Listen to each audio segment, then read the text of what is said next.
এতক্ষণে নিশ্চয়ই বুঝে গেছেন আজকে আমরা কোথায় যাচ্ছি। হ্যাঁ, আজকের গন্তব্য রাবরি গ্রাম, যাকে আইয়া গাংপুরও বলা হয়ে থাকে। তবে ইদানিং এই জায়গাটি রাবরি গ্রাম নামেই বেশি পরিচিত। আপনারা এর আগে হয়তো এর নাম অনেক শুনেছেন। হ্যাঁ, রাবরি গ্রাম হলো সেই গ্রাম যেখানে প্রায় সব বাড়িতেই তৈরি হয় সুস্বাদু রাবড়ি, আর তা পৌঁছে যায় হাওড়া, হুগলি ও কলকাতার বিভিন্ন নামিদামি মিষ্টির দোকানে। আমরা কোন্নগর থেকে বেরিয়ে পার ডানকুনি হয়ে ডানকুনি এসে সেখান থেকে চণ্ডীতলার রাস্তা ধরে আজ চললাম রাবরি গ্রামের পথে।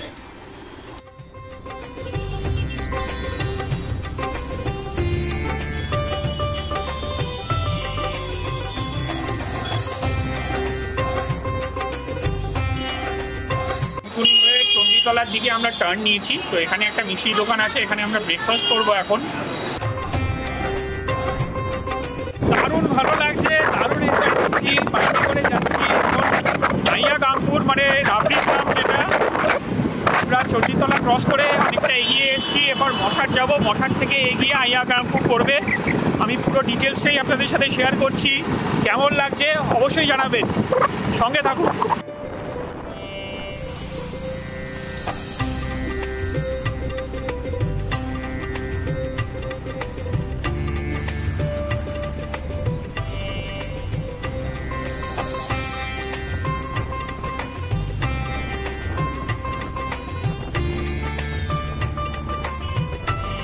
বাজারের এখান থেকে একটা রাস্তা বাঁদিকে চলে যাচ্ছে, আমরা সেই রাস্তাটায় ঢুকছি এখন। এই রাস্তাটা দিয়ে ঢুকেই কিন্তু রাবরি গ্রামের দিকে যেতে হবে। মশাট থেকে সোজা চলে যাবেন না, মশাট বাজার যেটা, সেখান থেকে বাঁদিকে যে টার্নটা আছে সেই বাঁদিকে টার্নটা নেবেন, নিয়ে সঙ্গে থাকুন, দেখতে থাকুন।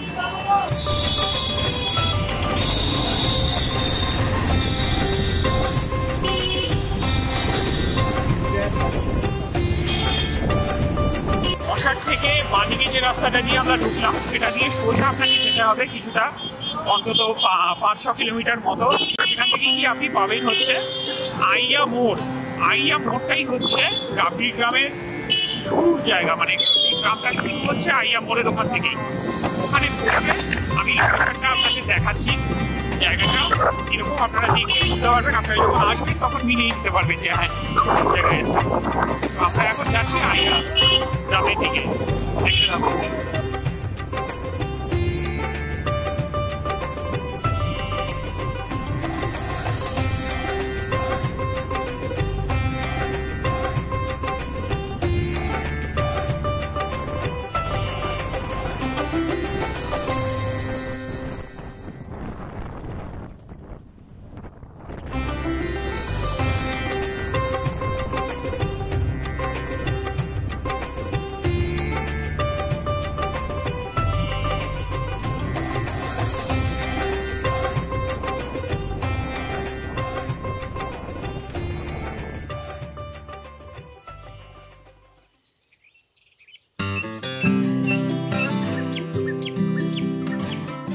খাঁটি গরুর দুধ ফুটছে, আর সেই গন্ধে ভরে আছে একটা আস্ত গ্রাম।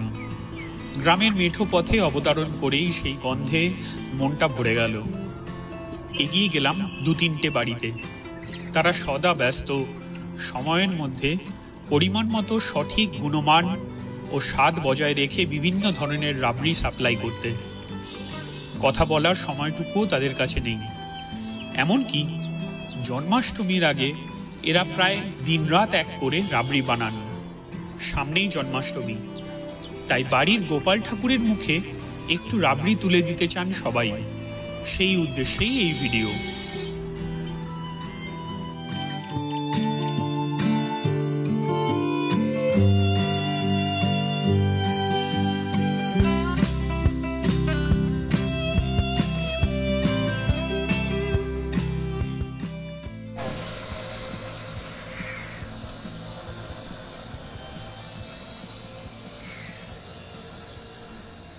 এটা মোটামুটি ক কিলো দুধ লাগে?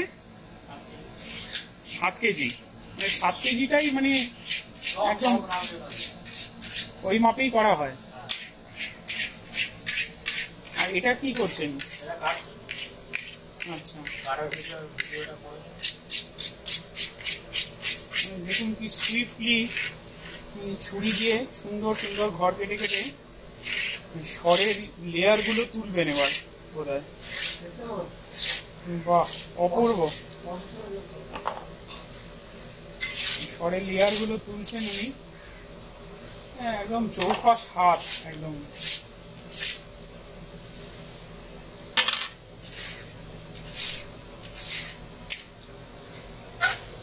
এবার এই সরের লেয়ার্স গুলো দুধের যে কনডেন্সড ফর্মটা আছে সেটার সঙ্গে মিক্স করা হচ্ছে। দুধটা অলমোস্ট ওই মিল্ক মেডের মতো ঘন হয়ে যায়, তাই তো?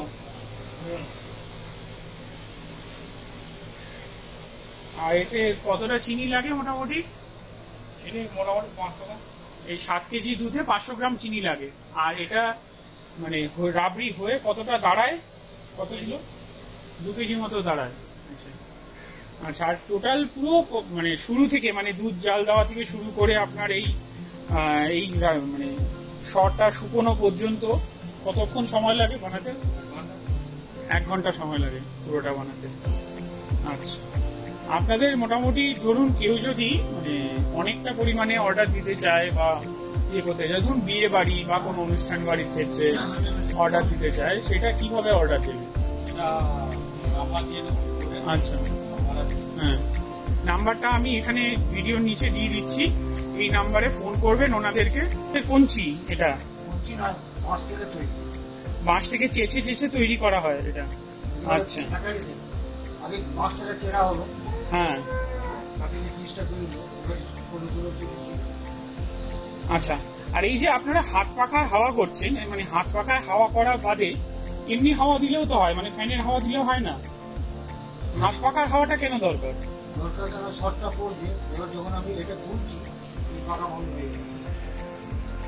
আচ্ছা, মানে শটটা তোলার সময় পাখাটা বন্ধ করে তবে শটটা তুলতে হচ্ছে, না হলে শটটা উঠবে না ঠিক মতো। ওটা চলছে এমনি মানে হাওয়ার খাওয়ার জন্য আর কি, কিন্তু শটটা তোলার জন্য তখন হাওয়া দেওয়াটাকে স্টপ করে তারপর উনি শটটা কিন্তু তুলে এইভাবে মানে কড়াইয়ের গায়ে লাগাচ্ছেন। এইভাবে রাবড়িটা তৈরি হয়। এখানে অনেকটা লেয়ার তৈরি হয়ে যাবে, তারপরে দুধটাকে আরো কনডেন্সড করা হবে ফুটিয়ে ফুটিয়ে, হ্যাঁ, তারপরে কিছুক্ষণ রেখে ঠান্ডা করে এটাকে মেশানো হয়। মিশিয়ে যে ফর্মটা তৈরি হয় সেটা দেখতে অনেকটা এইরকম লাগে।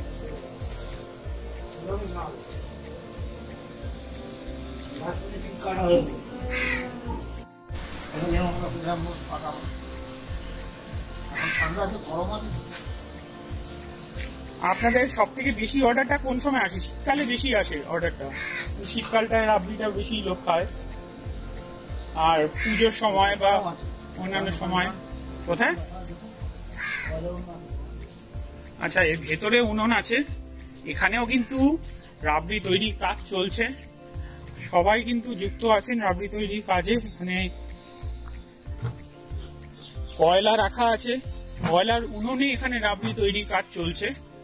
ওখানে গ্যাসের উনুন আছে আর এখানে কয়লার উনুন আছে। তো কয়লার উনুনে কিভাবে রাবড়িটা তৈরি হয় দেখুন। এখন সবে দুধটা দেওয়া হয়েছে জাল দেওয়ার জন্য, দুধটা আস্তে আস্তে জাল হয়ে ঘন হওয়া শুরু হলে যখন শটটা পড়তে শুরু করবে তখন শটটা তোলা হবে আস্তে আস্তে, তাই তো?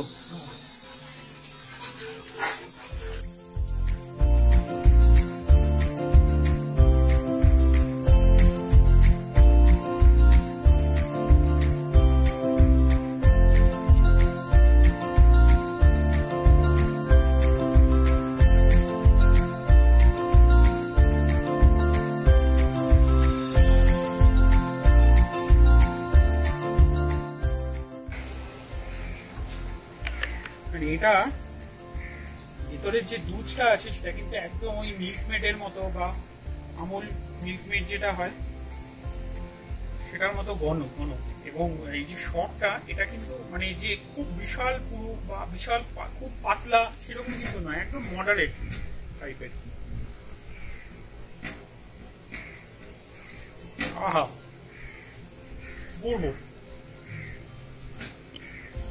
মানে সত্যি কথা বলতে কি, ভিডিওতে তো আপনাদের সাথে শেয়ার করতে পারছি না টেস্টটা, কিন্তু খেয়ে আমার যে অনুভূতিটা হচ্ছে এটা কিন্তু হেভেনলি, মানে অপূর্ব লাগছে। আমি পুরোটা খেয়ে নিই, তারপর কথা বলছি। খেতে খেতে কথা বলতে ভালো লাগে না, খাওয়ার ইন্টারেস্টটা বেশি ইম্পর্টেন্ট। তো মেসোমশাই আমার জন্য স্পেশালি এই নতুন রাবড়িটা তৈরি করছেন, কারণ আমি বলেছি যে আমাদের একটু সুগার কম হলে ভালো হয়। সুগার ফ্রি তো এক্ষুনি হচ্ছে না, এটা জেনারেলি শীতকালের দিকে বা একটু আগে থেকে অর্ডার দিলে পাওয়া যায়। আপনি ফোন নাম্বারে ফোন করে আগে থেকে বলে রাখলে ওরা সুগার ফ্রি রাবড়ি আপনার জন্য বানিয়ে রাখবে। তো যাই হোক, এখন আপাতত নর্মাল রাবড়ি হচ্ছে, কিন্তু আমি বলেছি যে একটু মিষ্টি কম দিয়ে বানাতে, কারণ আমার মোটামুটি বাড়িতে সবারই সুগার, তো আমরা বেশি সুগার পছন্দ করলেও খেতে পারি না। তাই বলেছি একটু কম সুগার দিয়ে খাওয়াবেন, মানে খাবার ইচ্ছেটাও পূর্ণ হবে, আবার ডায়াবেটিসের ব্যাপারটাও মাথায় থাকবে। তো ওনারা বানাচ্ছেন, এটা অনেকটাই হয়ে এসছে, আর কিছুক্ষণ সময় লাগবে বানাতে। তো আমরা ততক্ষণ অপেক্ষা করব, পুরো ব্যাপারটা রেডি হয়ে গেলে তখন আপনাদের দেখাবো যে কেমন লাগলো। খেতে তো অসাধারণ লেগেছে, সেটা আপনাদের অলরেডি দেখিয়েছি। এবার দেখুন মেসোমশাই বানাচ্ছেন, এটা বানালে পরে ব্যাপারটা কি দাঁড়ায়, সঙ্গে থাকুন।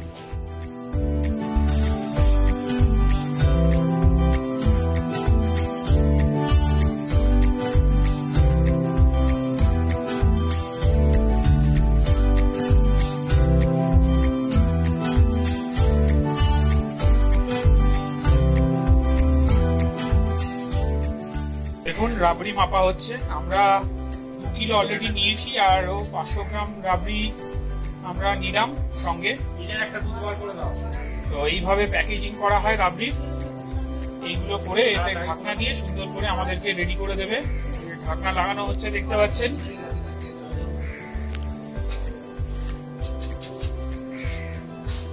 ঢাকনা লাগিয়ে এবার দাদা আরেকটু দুধ অ্যাডিশনালি আমাদের দিয়ে দিল। থ্যাংক ইউ দাদা। এবার ঢাকনাগুলো লাগানো হচ্ছে, খুব সুন্দর টাইট প্যাক ঢাকনা থাকবে, যাতে কোনোভাবে এটা গড়িয়ে না পড়ে, সেই জন্য সুন্দরভাবে এটা প্যাকিং করে দিচ্ছে। আপনারাও কিনতে চাইলে যখন আসবেন এখানে এরকম সুন্দর করে প্যাকিং করে নিয়ে যাবেন।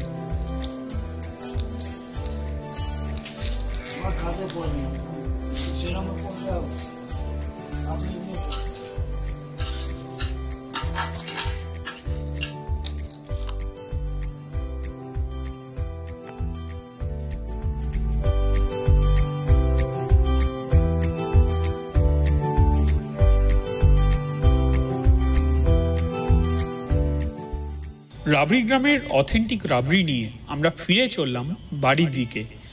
ফেরার পথে কাছেই একটি নতুন মন্দির হয়েছে, সেটি দেখার জন্য আইয়া মোড় থেকে আমরা বাঁদিকটায় ঘুরে গেলাম।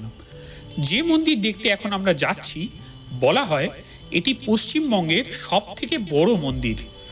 মন্দিরে অধিষ্ঠিত আছেন মারাঠিদের পূজ্য দেবতা ব্রহ্মদত্ত ঠাকুর, তাই মন্দিরটিরও নাম ব্রহ্মদত্ত ধাম। এটি রাবরি গ্রাম থেকে মাত্র 15 কিলোমিটার দূরে অবস্থিত।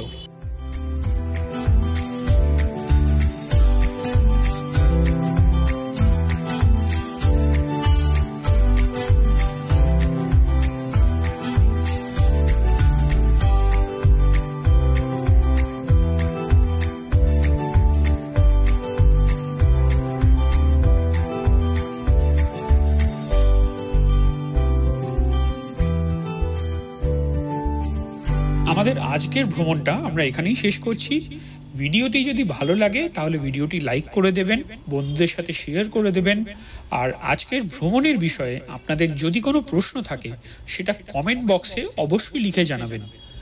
আর এরকম নতুন নতুন জায়গার ভিডিও দেখার জন্য আমাদের চ্যানেলটা অবশ্যই সাবস্ক্রাইব করে রাখবেন। ধন্যবাদ, সবাই ভালো থাকুন। খুব তাড়াতাড়ি ফিরছি আরও নতুন কিছু জায়গার ভিডিও নিয়ে।